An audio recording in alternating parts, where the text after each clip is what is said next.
Kalau antum sudah mengikuti hukum-hukum Allah Azza wa Jal, harus diikuti dengan konsekuensinya. Maksudnya patuh, dapat pahala, masuk surga. Pasti, tidak boleh ragu sedikit pun masalah itu. Kita harus tahu saudaraku, dan kita harus yakini, karena ini rukun iman kita, akan ada namanya hari pembalasan. Ada hari di mana kiamat terjadi, artinya habis semuanya. Semua yang kita lihat dan kita tidak lihat di langit, di bumi, di kedalaman lautan, semuanya akan habis. Ada saatnya di mana ajalnya datang, semuanya akan hancur dan terjadilah kiamat. Dan itulah proses pindahnya manusia dan jin kepada alam akhirat, di mana mereka akan hidup abadi di sana dan mereka akan menikmati hasil perbuatannya kalau baik, dan mereka akan dihukum kalau hasilnya buruk. Jadi ini bukan, sekali lagi saya sering ucapkan di majelis ini teman-teman dan di majelis ilmu saya yang lainnya. Antum hadir di sini, Anda hadir di sini, ini saya bukan datang ceramah sejam 2 jam untuk berdongeng, untuk menyampaikan sebuah kisah yang dikarang-karang. Ini ilmu, wahyu, sesuatu yang pasti terjadi, tidak ada keraguan di dalamnya. Jadi apapun yang disampaikan itu bukan hanya sekedar untuk didengar telinga kanan keluar telinga kiri. Ini jadi prinsip hidup, memang harus dipegangi. Karena itu fungsi daripada majelis ilmu. Kita mengambil wahyu, mengubah hidup kita menjadi lebih baik dari sebelumnya, lebih mengenal Allah, lebih takut akan azabnya, lebih tamak terhadap rahmatnya. Lalu kemudian kita memang meninggal dalam kondisi baik. Itu yang dimaksudkan. Jadi kalau antum hadir di majelis ilmu tidak bisa mengubah orang menjadi lebih baik dari sebelumnya, lebih bertakwa kepada Allah, lebih takut terhadap azab-azab karena berbuat pelanggaran, percuma saja hadir. Harusnya memang bisa mengubah. Makanya fahami setiap ustadz yang datang, antum hadir di majelis ilmu manapun, target dia berbicara itu bukan seremoni, bukan menyampaikan, bukan penyanyi, bukan pelawak yang datang hanya sekedar menyampaikan untuk menghibur orang kemudian terima fulus atau duit untuk itu, sama sekali. Itulah sebabnya kenapa Nabi SAW sholat sampai kakinya pecah-pecah. Dan Aisyah akhirnya hampir meneteskan air mata berkata, ya Rasulullah, bukankah dosa anda sudah diampuni yang lalu dan yang akan datang? Belum dikerjakan sudah diampuni. Jawaban Nabi SAW sederhana, afala akunu abdan syakura. Tidak layakkah saya menjadi orang yang bersyukur karena saya bisa diberikan petunjuk dan akhirnya saya bisa mengetahui mana boleh dan mana tidak boleh. Itu sebuah karunia yang sangat luar biasa bobotnya. Assalamualaikum warahmatullahi wabarakatuh.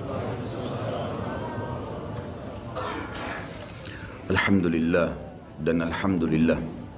Terus kita mengucapkan puji dan syukur kehadirat Allah subhanahu wa ta'ala atas segala nikmatnya yang tidak terhingga. Dan dia hanya meminta kita untuk menyembahnya, patuh dan tunduk kepadanya. Lalu kemudian menikmati apa yang sudah disiapkan sebagai fasilitas dan bersyukur. Dan syukur ini dengan mengucapkan Alhamdulillah. Maka tidak ada sulitnya bagi seorang muslim untuk sering mengucapkannya. Dan juga kita panjatkan salawat dan taslim kepada Nabi besar Muhammad sallallahu alaihi wasallam. Siapapun yang mengikutinya pasti hidupnya akan tenang, punya panduan hidup, tahu mana halal dan mana haram, dan pada saat meninggal akan masuk ke dalam surga. Orang yang menolak risalahnya, ajarannya, pasti dadanya akan sesak, hidupnya susah, tidak tahu mana halal dan haram, dan meninggal masuk ke dalam api neraka. Allah subhanahu wa ta'ala bersama dengan malaikatnya mengucapkan kalimat hormat, salam kepada Nabi SAW. Maka sangat wajar kita sebagai pengikut yang setia dan mau selamat kita selalu mengatakan sallallahu alaihi wasallam.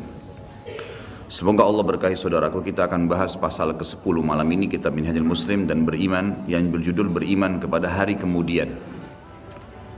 Setelah membahas pasal ke-9 beriman tentang risalah Nabi Muhammad sallallahu alaihi wasallam bersama dengan mukjizat-mukjizatnya dan bukti-bukti di mana Taurat dan Injil pun sudah menyebutkan nama Nabi SAW.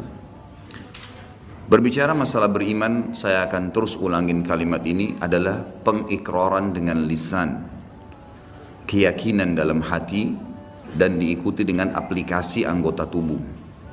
Itu namanya beriman. Seseorang mengucapkan dengan lisannya, mengatakan memang hari kiamat itu ada, dan kemudian dia meyakini dengan hatinya semua amal apa yang dia kerjakan baik, dia akan terima dalam bentuk pahala, balasan, puncaknya akan masuk ke dalam surga dengan rahmat Allah. Dan siapapun yang melanggar, sekecil apapun pelanggaran tersebut, kalau dia tidak sempat membersihkannya dengan taubat, dengan beristighfar, dengan memperbanyak amal saleh, pasti ada hukumannya. Terlebih lagi orang kafir dan orang munafik, pasti mereka akan masuk ke dalam api neraka. Allah berfirman dalam surah Al-Ankabut ayat 4 yang kurang lebih artinya, janganlah kalian mengira atau alangkah buruknya prasangkaan orang-orang yang mengira mereka melanggar hukum-hukum kami lalu mereka akan luput dari azab kami.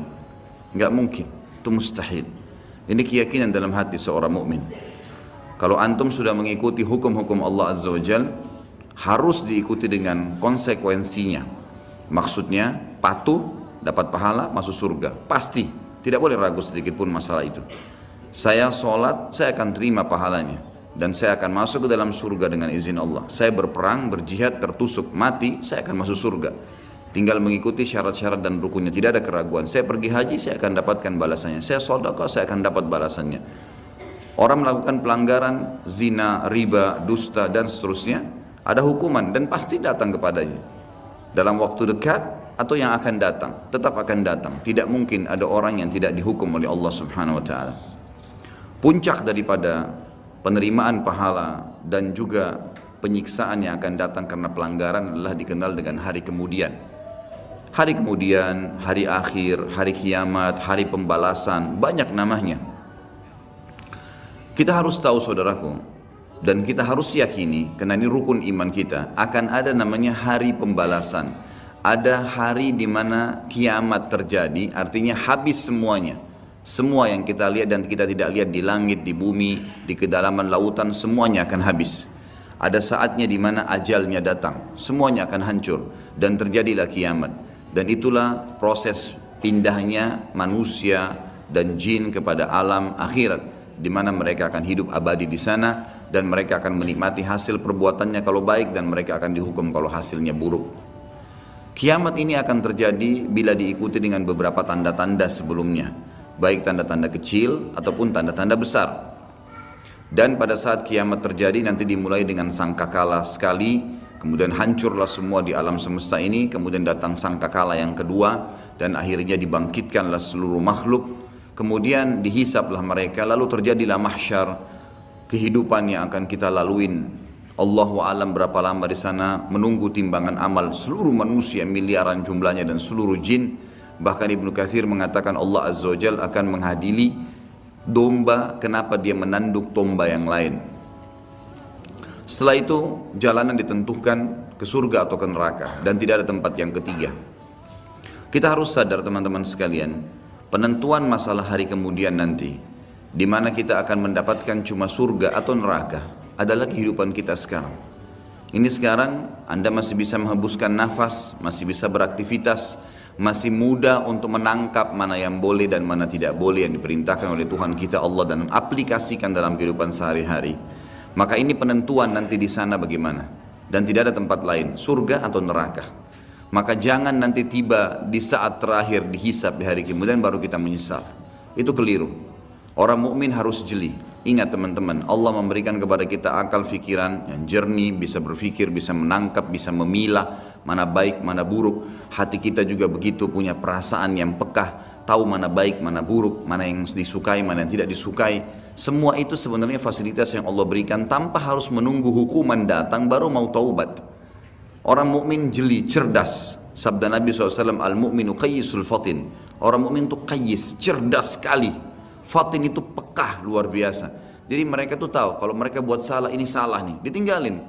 Apapun godaannya, dilawan sama dia karena dia tahu ini haram. Dan dia tahu setiap pelanggaran agama pasti ada konsekuensi hukum. Tidak ada dosa yang dilakukan sekecil apapun tidak ada konsekuensinya. Harus ada. Sekali antum menggibah, jangan heran setelah taubat tiba-tiba kita digibah. Pembersihan dosa yang lama. Dulu pernah kita mengambil, membuat nota palsu, mencuri sesuatu. Jangan heran sekarang kalau beli HP baru jatuh hilang, itu biasa. Harus ada konsekuensi pembersihannya. Tidak mungkin tidak ada, mustahil, siapapun itu. Bahkan Nabi SAW sendiri bukan kita karena katakan beliau melakukan dosa karena sudah diampuni. Tapi beliau sendiri mengatakan saya pun diberikan cobaan oleh Allah Subhanahu wa taala penyakit yang lebih berat double daripada apa yang diberikan kepada kalian. Apalagi manusia biasa yang penuh dengan dosa seperti kita. Kita akan bahas fase hari kiamat ini teman-teman sekalian dengan tanda-tandanya kecil dan besar. Kemudian kita akan masuk ke fase kiamatnya. Kemudian kita akan masuk ke Ada bahasan di pasal ke-11 nanti tentang azab dan nikmat kubur.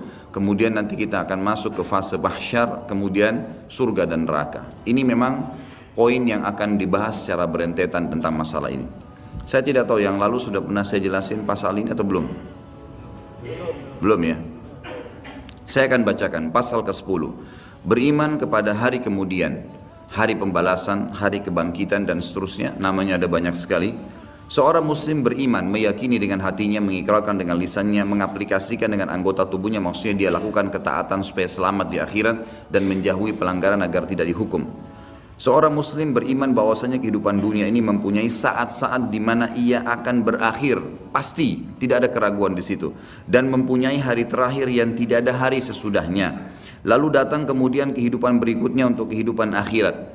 Pada saat itu Allah Azza wa Jalla membangkitkan kembali segenap makhluk dan menghimpun mereka semua untuk diadakan perhitungan atau hisab, di mana orang-orang saleh diberi balasan kenikmatan abadi dalam surga, sedangkan orang-orang yang durhaka atau penuh dengan dosa diganjar dengan azab dan siksaan menghinakan di dalam api neraka. Na'udzubika minan nar.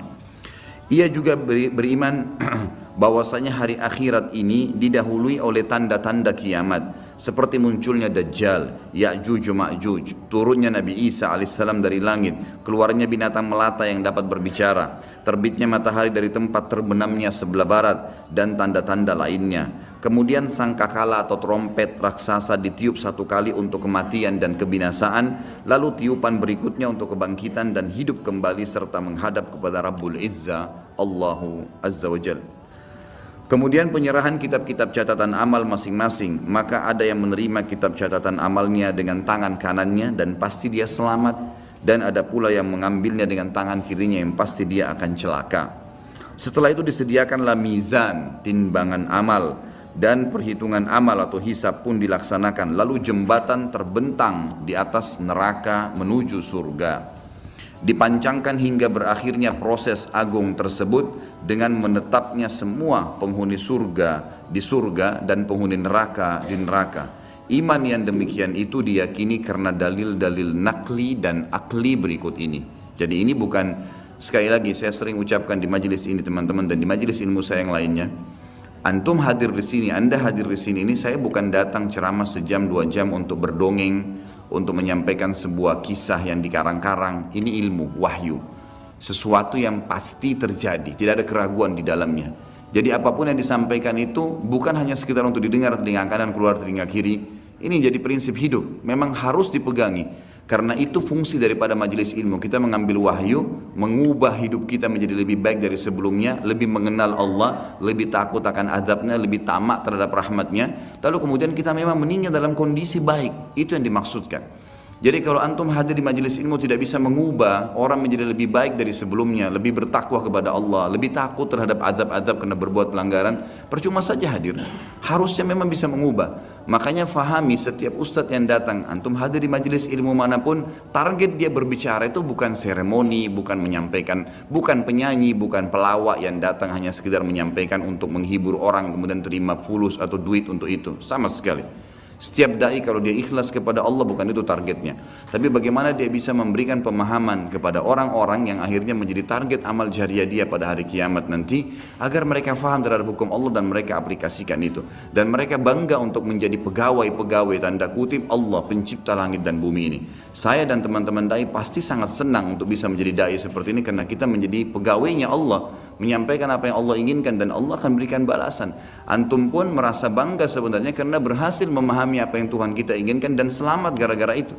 Itulah sebabnya kenapa Nabi SAW sholat sampai kakinya pecah-pecah. Dan Aisyah akhirnya hampir meneteskan air mata berkata, ya Rasulullah, bukankah dosa anda sudah diampuni yang lalu dan yang akan datang, belum dikerjakan sudah diampuni?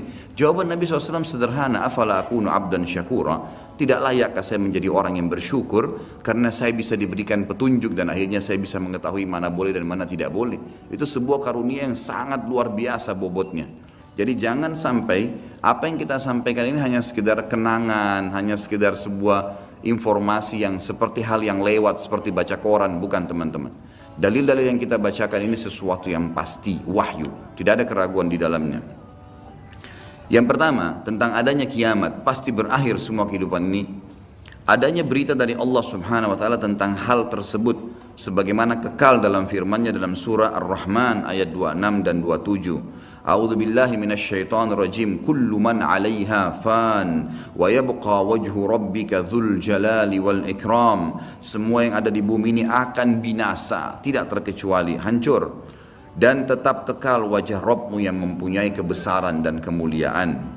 Firman Allah yang lain juga menjelaskan surah Al-Anbiya ayat 34 sampai 35. A'udzu billahi minasyaitonir rajim. Wa ma ja'alna li basharin min qablikal khulda afa in mitta fahumul khalidun. Kullu nafsin dha'iqatul maut wa nabluukum bisyarri wal khairi fitnah wa ilaina turja'un. Kami tidak menjadikan hidup abadi bagi seorang manusia pun sebelum kau, hai Muhammad. Jadi semuanya mati. Dari Adam pun manusia pertama sudah melalui proses kematian menuju ke alam akhirat itu.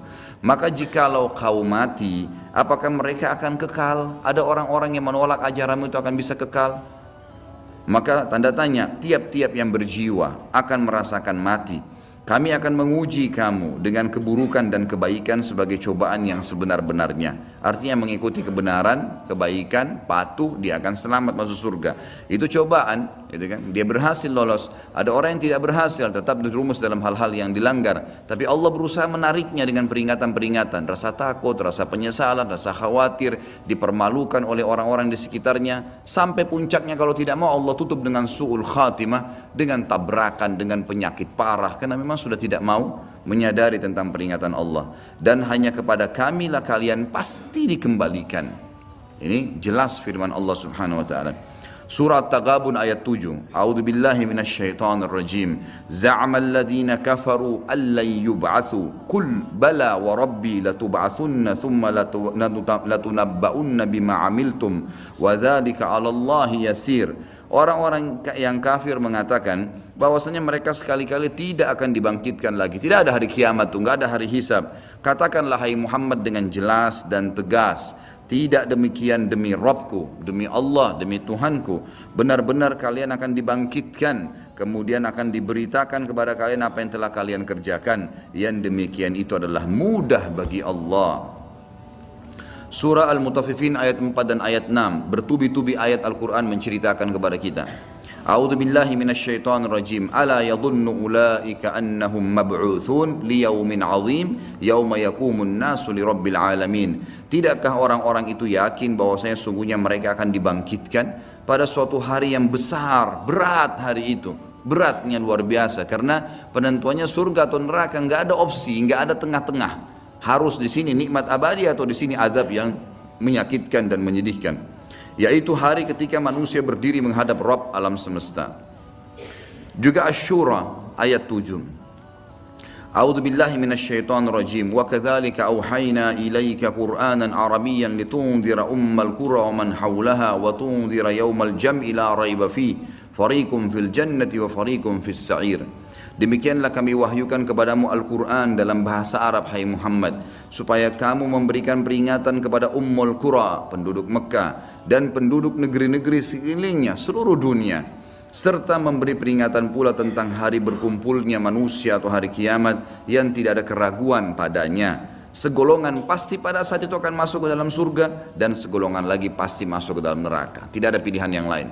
Sekarang penentuannya teman-teman, hati-hati. Jangan pernah terpengaruh dengan lisannya orang-orang di sekitar kita. Pujian dia, hinaan dia, cacian dia hanya sepanjang lidahnya. Kamu alim ya, kamu hebat ya, kamu gagah ya, kamu kaya lah. Itu hanya sepanjang lidah. Jangan itu membuat kita lalai, nggak ada gunanya sama sekali. Atau bahkan mungkin dia menghardik dengan kata-kata yang tidak baik, mencaci maki. Allah mengajarkan, kalau ada orang seperti ini, wa idza khatabahumul jahiluna qalu salama. Kalau orang bodoh mengajak bertengkar, tinggalkan saja kata Allah, enggak usah dilayani. Enggak ada waktu untuk menyanyiakan waktu kita kepada hal-hal yang tidak ada manfaatnya. Para ulama salaf kita memaksimalkan waktu mereka per detiknya, dari kegiatan ibadah ke ibadah apalagi, terus begitu. Sampai seseorang di antara mereka berharap tidak ngantuk malam hari supaya bisa beribadah semalam suntuk, karena tahu ini akan terjadi hal-hal yang akan besar nantinya. Para sahabat Abu Darda, Abu Hurairah dan sahabat-sahabat Nabi yang lain semuanya, mereka sering menangis tiba-tiba tanpa sebab. Lalu ditanya oleh orang-orang sekitarnya dari para tabi'in, ada apa? Anda ini menangis, bukankah Anda sahabat Rasulullah? Maka jawaban mereka, sungguh bekal kami sangat sedikit, perjalanan masih panjang, tidak ada jaminan amal kami sudah diterima walaupun kami sudah melakukannya. Mungkin ya, ada kekurangan-kekurangan dalam amal tersebut, kita tidak pernah tahu. Dari khayalan sholat, dari ini, dari itu, dari riya dan seterusnya, ini berbahaya. Kalau para sahabat bisa khawatir begitu, bagaimana dengan kita teman-teman sekalian? Harusnya kita lebih jeli dan lebih hati-hati lagi. Alhamdulillah dengan kemahamurahannya Allah, Allah memberikan fasilitas yang namanya taubat, mudah sekali dilakukan. Tinggal mau meninggalkan perbuatan salah, jadi orang baik-baik, itu saja. Patuhi jalannya Allah, maka Allah masih bisa mengampuni itu kesalahan-kesalahan. Walaupun apa yang sudah kita sia-siakan sudah rugi sendiri. Artinya kalau pernah kita selama 10 tahun lalai terus berbuat dosa, dan dalam 10 tahun itu ada orang lain yang sudah berbuat amal ibadah, sudah puasa Senin Kamis, sudah puasa, sudah hadir majelis ilmu, sudah sholat 5 waktu di masjid, sementara kita lalai, maka tentu berbeda antara kita dengan dia. Itu secara akal sehat pastinya. Jadi jangan sampai kita menganggap semua orang sama tingkatannya, tidak. Tapi bukan mustahil dengan amal-amal yang tersisa setelah kita taubat akan meninggikan derajat kita, bukan mustahil. Merengek, memohon, tamak terhadap rahmat Allah diperintahkan, dianjurkan. Dalam surah Zalzalah yang sangat masyhur, ayat 1 sampai ayat 8, satu surah lengkap, Allah Subhanahu wa taala menyebutkan, A'udzu billahi minasyaitonir rajim, idza zulzilatil ardu zilzalaha wa akhrajatil ardu athqalaha wa qala al insanu ma laha yawma idzin tuhadditsu akhbaraha bi anna rabbaka awha laha yawma idzin yasdurun nasu ashtatan liyaraw a'malahum faman ya'mal mithqala dharratin khairan yarah wa may ya'mal mithqala dzarratin syarran yarah. Apabila bumi digoncangkan dengan goncangannya yang dahsyat dan bumi telah mengeluarkan beban-beban berat yang dikandungnya, semuanya yang ada kuat, tambang-tambang segala suatu batu-batu yang kuat di bawah tanah semua terbongkar pada hari itu. Dan manusia bertanya, mengapa bumi jadi begini? Pada hari itu bumi menceritakan beritanya, karena sungguhnya Rabbmu telah memerintahkan yang demikian kepadanya. Pada hari itulah manusia keluar dari kuburnya dalam keadaan yang bermacam-macam, supaya diperlihatkan kepada mereka balasan pekerjaan mereka. Barang siapa yang mengerjakan kebaikan walaupun seberat zarrah, biji sawi, niscaya dia akan melihat balasannya. Dan barang siapa yang mengerjakan kejahatan walaupun seberat biji zarrah, biji sawi, niscaya dia akan melihat balasannya pula. Surah Al-An'am 158. A'udzu billahi minasyaitonir rajim. Hal yanzuruna illa an ta'tiyahumul malaikatu aw ya'tiya rabbuka aw ya'tiya ba'du ayati rabbik yauma ya'ti ba'du ayati rabbika la yanfa'u nafsan imanuha lam takun amanat min qablu aw kasabat fi imaniha khaira. Al-ayah. Yang mereka nanti-nanti, kapan mau taubat nih? Kapan yang kafir itu mau beriman kepada Allah?